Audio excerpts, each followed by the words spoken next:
Hello, dear friends. This is Molly with Soul School Tarot and Astrology, and I'm so very glad to have you guys here with me today. I've got for you a love reading for the second half of November, spilling into December, for my collective signs of Libra and Pisces. So these are, by the way, intuitively guided pairings. If you are new to my channel, welcome. I hope you guys will stick around for a little while. If you guys are returning, welcome back. So Libra and Pisces, Sun, Moon, Rising, and Venus signs, if that is one of your placements or perhaps belongs to a person that you are crushing on or talking to or dealing with in some way, shape, or form. If both of those signs are present in your chart, or if you've got one and they've got the other, definitely take that as double confirmation. However, these are general and collective readings. So what I do is I throw some cards down and I tell a story. You may fit into that story, or it may give you some insight into what your person is going through. All right. So, like I said, we are aiming for ultimately the next 2 to 4 weeks whenever you find this message. All right. So, if you guys are interested in booking a personal reading, following me on social media, or checking out my shop. I don't know if I talk about it in the description box, you guys, but I have bath salts and herbal candles and stuff like that. Go check it out. I put all my mojo into it so that you guys can enjoy that in the comfort of your own home. But yeah, like I said, thank you guys for being here. Let's get into the reading. There will be an extended version also linked to in the description below. The good news, Pisces and Libra, is that this was my first card out. The end of a tough cycle approaches. All right. This is the energy that I was very, very curious about when I got like this. This is a very interesting reading, because these were actually the first 3 cards I got out, and I feel like they're very full of meaning. This one is almost like doing too much. And what I mean by that is it took 4 cards to get across what this tough cycle is that you guys have been going through. And in order to summarize it, let's just talk about this King of Swords energy. This is an energy of somebody who is being very, very logical, practical, but a little detached from their emotions. You see how he's holding his sword over his heart right now? He is choosing logic over emotion in the position that he's standing in. This is the tough cycle that you've been going through. I'm not saying that it was a bad thing for you to be in that energy, but for some reason, all the swirlies and the swoosh in the background makes me feel like you're responding to your environment to the best of your ability. You're responding to your thoughts and feelings and just the events that have been playing out in your life to the best of your ability. But the best that you were doing in that situation was to choose logic over emotion. This person does not want to listen to their heart because they think their heart is dumb.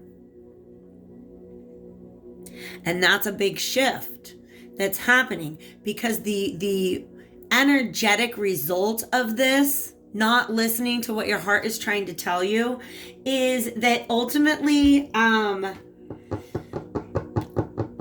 you're feeling very, very powerless about the situation that you're in. You want to move on from an emotional situation, but it's almost like, oh yes, I love this. Thank you. This, by the way, is the Tattoo Tarot Ink and Intuition. And this deck was really, really jumping out to me as far as having a message for you guys. And now, when I'm looking at these images, I can see why. You haven't let yourselves really cry about a situation or truly mourn a situation. This is what your heart is talking about right now that your brain thinks is dumb. And that's okay. That's a thing that happens. Sometimes it's all like, heart, we should really be over this now. All the facts are clear. The facts are on the table. That was a wrong move, or that person wasn't right for me, or we just can't go down this path anymore. Whatever decision the rational mind had to make, right? And now I'm playing out the conversation between your brain and your heart. And the heart's like, but it hurt my feelings. It hurt my feelings. I didn't want to lose this. All right. And so, and that, you guys, the vibe that I'm getting, and I don't know if this is what you're coming out of, like all the swirls and the events and everything that you're responding to, or if this is just an example that Spirit is offering me to provide. It's almost like, I'm going to say it, when you come out of a situation and it kind of feels like you got played. And I'm not saying that's what happened to you, but that's the feeling that Spirit's like, remember that one time? And I'm like, all right, I'll tell that story. And you're like, dang it, I should have seen that coming. The best thing to do is just cut my losses and move forward. I don't know why I'm like animating him. But you feel really, really, how do I say it? It's draining your energy that you have not allowed your heart the time and space to feel this loss. All right? Some of you guys are like, I don't even want to go down that road because I might be down it for a while. I don't want to go into that emotion because I don't have an exit plan for that emotion. You guys, you know what I'm talking about? Yeah. And so you're feeling blocked, but the fact of the matter is it's almost like you're energetically blocking yourself. They're making me feel like this is a root chakra. The root chakra is associated with the color red, also known as the base chakra. It's, you know, it's there under your junk, and it is associated with feelings of safety and stability and security and having one's needs met.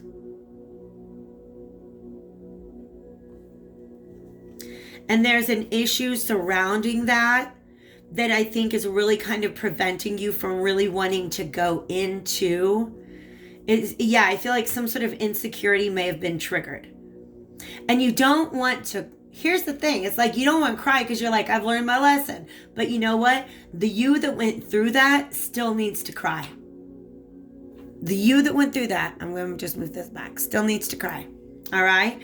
So you're feeling very, very stuck. I feel like you're really, really like the more I get into this narrative, the closer he's holding that sword to his heart. He's just like, no, I'm not going to feel it. And that's leading to the stuckness. Okay.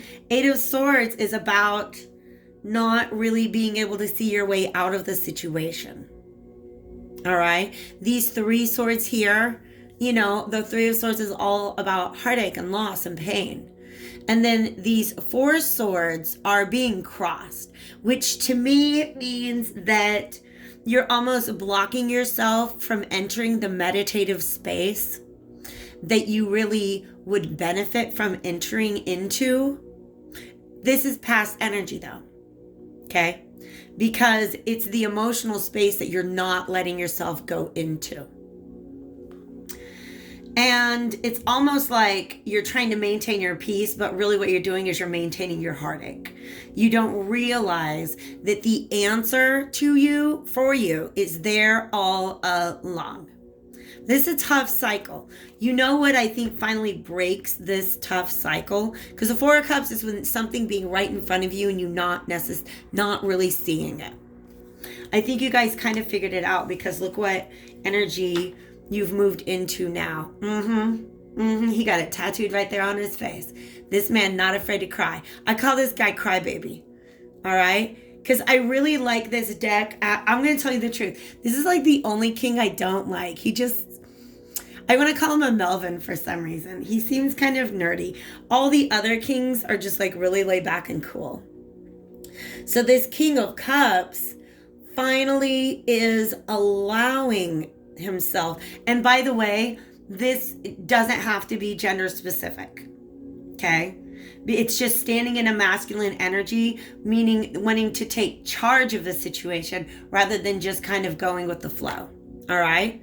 So now you've taken charge of the situation by allowing yourself to pay attention to your emotions.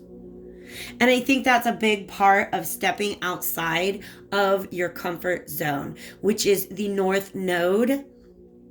The North Node is a point in our astrological chart. I can't say words. Voids. It's a point in our astrological chart that essentially indicates the energy that we are ideally evolving towards. All right. By the way, I will say the North Node for the collective currently, right now, is in Gemini. And Gemini is the host of this November 30th full moon lunar eclipse. I have 1, 2, 3, 4 great big full moons on the table right now. I think that's a pretty big sign that the November 30th lunar eclipse is going to be pretty significant for you guys. All right.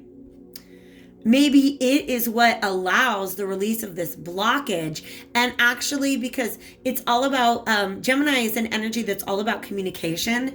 And I feel like almost this communication between your head and your heart. Some of you guys are not used to allowing your heart to inform your decisions.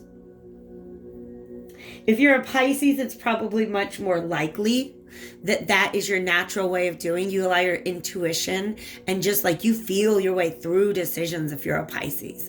But I feel like something happened in the past that kind of made you block that off. If you're a Libra, this is definitely probably more outside of your comfort zone than normal. To say, you know what, I'm going to put the sword down and listen to the cup. I'm going to listen to my heart. I'm going to let the tear flow. And it's almost like all this talk of these tears. It's like, look what's pouring out of this beautiful full moon. So the moon, by the way, is associated with the sign of Pisces. So is the King of Cups. King of Swords is more of, and Eight of Swords are both Libra energies, by the way. But this beautiful, I really like the coloration in this particular moon card. But you're now allowing this flow of emotion. And I got to tell you what, the conversation that I would have with this guy is, listen, King of Swords, I know you're smart. You got all the info. You got all the facts.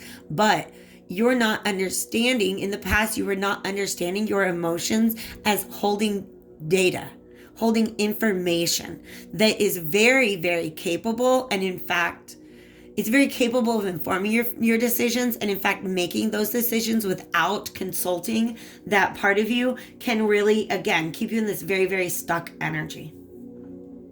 So now I love that we've got your dreams need a practical plan lining up with King of Cups, the moon, and Seven of Coins. That's literally what's going on here. Now that you've learned, now that you've begun to listen to what your heart is saying to you, maybe there's a path that you were afraid to go down because you were afraid that you were going to get hurt again in that same way. But now it's almost like you tapped into that emotion. You're allowing it to flow. You're allowing it to release. You're almost like howling at the moon kind of energy. And now, because in the past you just wanted to look forward. You were just trying to like bulldoze through this and get to the next thing. This guy is taking the time to look back at the past and really tap into the deep, deep, deep emotions. The King of Cups is very much aware of his emotions. So that is a beautiful energy to step into. It's like the answer was right there all along, and then click. If you haven't done it already, go out there and howl at this full moon and let the emotions come. Because what happens is once you allow that energy to flow, you're really able to assess the past in a whole new way. And I love that we have the presence of these three arrows here. It's reminding me of a Three of Wands energy. And this is beautiful. Looking differently at the past in a way that's informing your future. And that hourglass, just kind of, the Seven of Coins is often a card of patience. Very often a card of patience. I love that. I also do want to let you guys know that this card that's on the bottom of the deck is believe in the impossible. I would really like to get some more info on the step out of your comfort zone, because I feel my eyes keep going back and forth between these two cards. For some of you, if you're a Pisces, getting messages in your dream is not necessarily outside of your comfort zone. So if you're a Pisces, I feel like discussing it with somebody else, like talking about your feelings with somebody else, that might be the outside of your comfort zone thing that Spirit is asking you or advising you to do during this Gemini full moon. Okay? Whereas Libra, I think you're being asked to really tap into and listen to your dreams. Thank you, Spirit, so much for this beautiful reading today. By the way, I just got called to this Lover's Path Tarot. That's what I'm going to be using in the extended. But let's go ahead and see what final message or energy. These are animal archetypes from the Magical Menagerie. So this is the energy that Spirit is advising you to step in. And I think they do want me to get one card for each sign. So what advice do we have for our more Libran collective, our Libra collective? What energy do you advise them to step into at this time, Spirit? Ooh, I do like the seal. Now, all right. I was going to say that, but I wasn't sure. Libra, I don't know if you know this, but when you enter your dream state, you actually have the ability to navigate that terrain. So through lucid dreaming, astral travel, things like that, I think that's going to be exceptionally powerful for you as a decision-making tool. Because this Gemini full moon, Gemini is all about, it's actually the Lover's card, and the Lover's card is all about choice. This is about you taking command of your, I'm going to say like dream space, psychic space, intuitive space.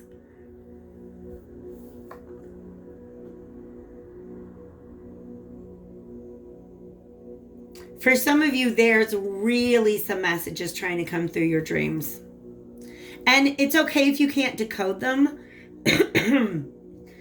It's the emotion that wants to come in. If you guys ever do need to decode some dreams, I love that. I love using tarot to decode dreams and tap in with guides, so definitely hit me up. For my Pisces collective, Spirit, what energy are you suggesting or recommending them to step into at this time? Well, yeah, I love this. Pegasus. But this is a major air energy. So again, the air sign is being asked to lean more into the water side of them, the more emotional, whereas the water sign is being asked to lean more into the air, more into the intellectual side.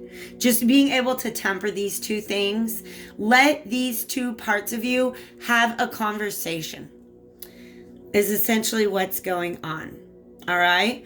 I'm going to go ahead and see what the book has to say about Pegasus energy. Really, the white is all about purity. I understand. Actually, thank you, Spirit. I'm going to go ahead and go to the page just in case. But what they're letting me know is they're kind of calling me to the third eye, that sometimes, even if you're a very, very intuitive person, sometimes when we get very, very guarded and we only want to see things rationally, what happens is we kind of, because they're showing me the eyes now, filling up that third eye space with a lot of projections. And if you just kind of stop and look at things rationally, you'll be able to weed out any sort of illusions that you've kind of maybe been holding on to out of insecurity. Pegasus is on page 69. Let's see.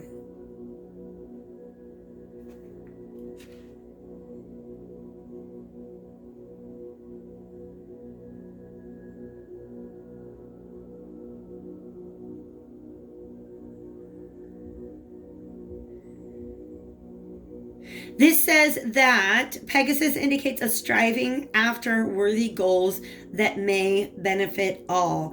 It highlights original and perhaps idiosyncratic thinking. So basically being able to come up with really creative solutions for the problem at hand. So I am going to go ahead and wrap up the reading over here on YouTube right now. If this kind of feels like it's a message for you and you would like to explore it a little better, I'm going to look at future energy with this Lover's Path why can't I say words today? This Lover's Path Tarot over in the extended. If you even if you do follow me over there, please hit the like button before you do. If I do not see you guys over on Vimeo, I hope you'll join me back here on the channel again soon. Take good care of yourselves, guys. Bye.